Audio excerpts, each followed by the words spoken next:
Hello बच्चों। तो एक बार फिर से आज का वीडियो में आपका बहुत बहुत स्वागत है। बच्चों, इस वीडियो में हम क्लास नाइन्थ का मैथ का वर्कशीट नंबर 75 कर रहे हैं और ये हिंदी मीडियम वालों का वर्कशीट है। इंग्लिश मीडियम के लिए ऑलरेडी अपलोड कर दिए। और ये जो वर्कशीट है ये 24/1/2022 का है। ठीक है, देख लेना, यानी कि मंडे का वर्कशीट है आपका। आज हमें इस वर्कशीट से एक नया जो है चैप्टर स्टार्ट हो रहा है। वो जो चैप्टर है पृष्ठीय क्षेत्रफल एवं आयतन। ठीक है, ये जो आपका एनसीईआरटी बुक से 13 चैप्टर है उससे वर्कशीट अब आपका आना स्टार्ट हो गया। ठीक है, तो पहले देखो, हमें आज का जो वर्कशीट है काफ़ी आसान है। ठीक है, सबसे पहले हमें यहाँ पे बताया गया है 2D आकृति क्या होता है, 3D क्या होता है। मतलब जिसमें दो डायमेंशन हो, जिसमें यानी कि दो, यानी कि भुजा, यानी कि उसमें क्या क्या है, या तो लंबाई चौड़ाई दो मापन होते हैं, उसे हम क्या बोलते हैं, उसे बोलते हैं द्विविमीय, यानी कि 2D आकृतियाँ, जैसे कि वर्ग, त्रिभुज, वृत्त इसमें। ठीक है, और एक ऐसे ठोस आकृतियाँ जिसमें लंबाई चौड़ाई ऊंचाई और गहराई तीनों हो उस मापन को हम क्या बोलते हैं, त्रिविमीय, यानी कि 3D आकृतियाँ कहते हैं। ठीक है, तो 2D और 3D के बारे में समझ में आ गया। यहाँ से देखो कुछ ना हमें फिगर के बारे में बताया गया है और उसका आपको ना कॉपी में दो दो उदाहरण खुद से लिखना है। ठीक है, तो सबसे पहले जैसे ये देखो, ये जो बॉक्स है ये इस तरह से, जो आपका वेस्ट टूथ टूथपेस्ट का जो ये बॉक्स है वो कैसा आकार का है बच्चों, ये जो इस तरह से अगर जो हम बनाए थे ये किस आकार का है, ये घनाभ है। ये क्या है, घनाभ है। इसमें 6 फेस होता है। ठीक है, इस तरह से। और इसका जो सम्मुख फलक होता है ना वो सर्वाक्षम होता है, मतलब बराबर होता है। अपोजिट फेस जो होता है ना, फेस को हम हिंदी में बोलते हैं फलक। ठीक है, वो बराबर होता है। आ रहा समझ में?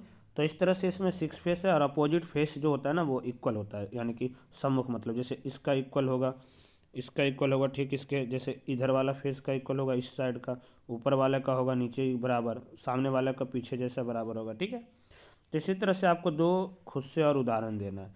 जैसे किसी चीज़ का डब्बा हो गया या किताब हो गया, कॉपी हो गया, ये सब कैसा आकार का होता है, घनाभ आकार का होता है।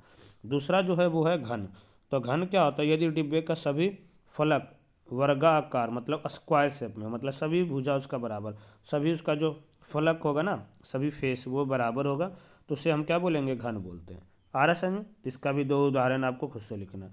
अगला था बेलन। सिलेंडर को बेलन बोलते हैं। ये बेलन घर पे रोटी बेलने वाला नहीं होता है, ये नाम है कि एक ऐसी सॉलिड ठोस आकृति होगा जो गोल होगा चारों साइड से, इस तरह से। ठीक है, तो ये रॉड हो गया।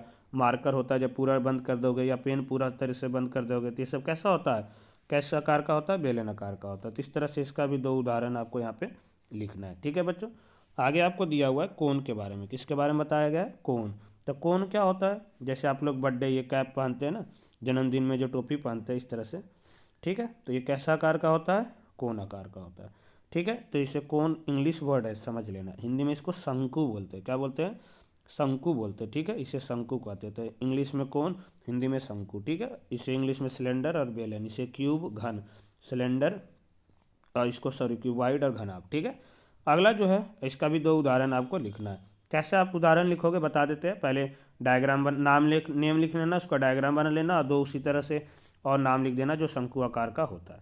समझ गए बच्चों? तो उम्मीद करते हैं ये भी आपको समझ में आ गया होगा। अगला जो था बच्चों वो था गोला।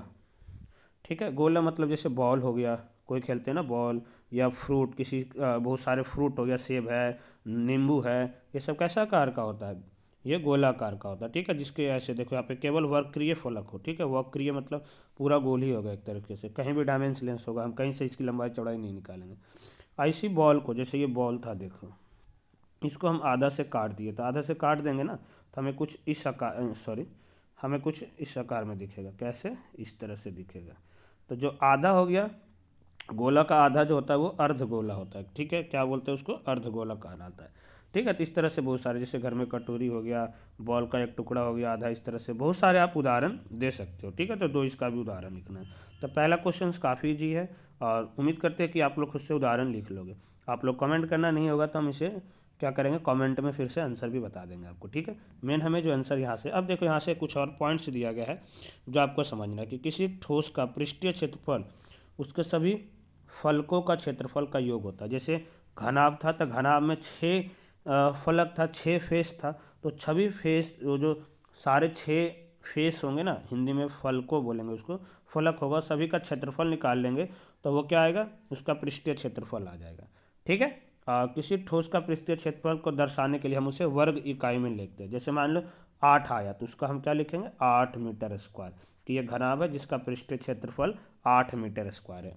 अगर जो वही आयतन, आयतन मतलब होता है किसी भी त्रिविमीय वस्तु द्वारा घिरी हुई जगह उनके आयतन कहलाती है। मतलब वो कितना जगह घेर रहा है या किसी चीज़ को उसके, जैसे आप एक रूम है, आप रूम में आप कितना चीज़ रखोगे, कितना सामान रखना है या कितना जगह घेर रहा है रूम पूरा, देख रहे हैं कितनी लंबाई चौड़ाई ऊंचाई, तो उसी को हम क्या बोलते हैं, आयतन बोलते हैं। ठीक है, किसी ठोस का आयतन दर्शाने के लिए हम घन इकाई का उपयोग करते हैं। क्या लगाते हैं, घन इकाई मतलब क्या हुआ, मीटर क्यूब। जैसे हम बोलते हैं कि एक कमरा है उसका घन आएगा 8 मीटर क्यूब। ठीक है, तो इसका यूनिट मीटर क्यूब होता है। आयतन निकालने के लिए जितना जगह घेर रहा है उस तब हम आयतन निकालेंगे, और क्षेत्रफल, पृष्ठीय क्षेत्रफल निकालने के लिए मीटर स्क्वायर होता है। समझ में आ रहा है बच्चों? तो उम्मीद करते हैं ये आपको समझ में आ गया होगा। अब यहाँ से हमें क्या करना था, यहाँ से हमें क्या करना था, मैचिंग करना था। और मैचिंग देखो किस तरह से हम करेंगे। हमें ये बोला है कुछ आकार का वस्तु का नाम दिया, उसको गोला लगा मैच करो कि क्या है। तो देखो बीच में से आधा कटा नींबू, अब आधा कट जाएगा तो कैसा होगा, अर्धगोला होगा। कैसा होगा बच्चों, अर्धगोला होगा, तो इसका ई हो जाएगा। तो ये पहला नंबर है। ठीक है, इधर हम मैच भी कर देते हैं। अब जूते का डिब्बा तो कैसा होता है, घनाभाकार का होता है डब्बा। तो जूते का डब्बा जो होगा बच्चों वो कैसा होगा, घनाभाकार का। तो ये 2 नंबर हो गया।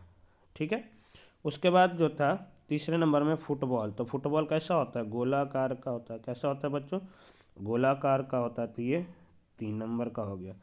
ठीक है, लूडो खेलने वाला पासा। अब लूडो खेलने वाला पासा कैसा होता है, उसका सभी जो होता है ना, हर एक फेस जो होता है वो बराबर होता है। तो उसको हम क्या होगा, वो घन होगा। क्या होगा, घन होगा। तो ये 4 नंबर का हो गया। ठीक है, मेन आंसर आपको यही करना था।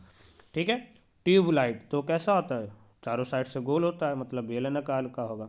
ठीक है, कैसा होगा, बेलनाकार का होगा। तो इसका हो गया B5 का। तो ये 5 नंबर यहाँ पे लिख देते हैं।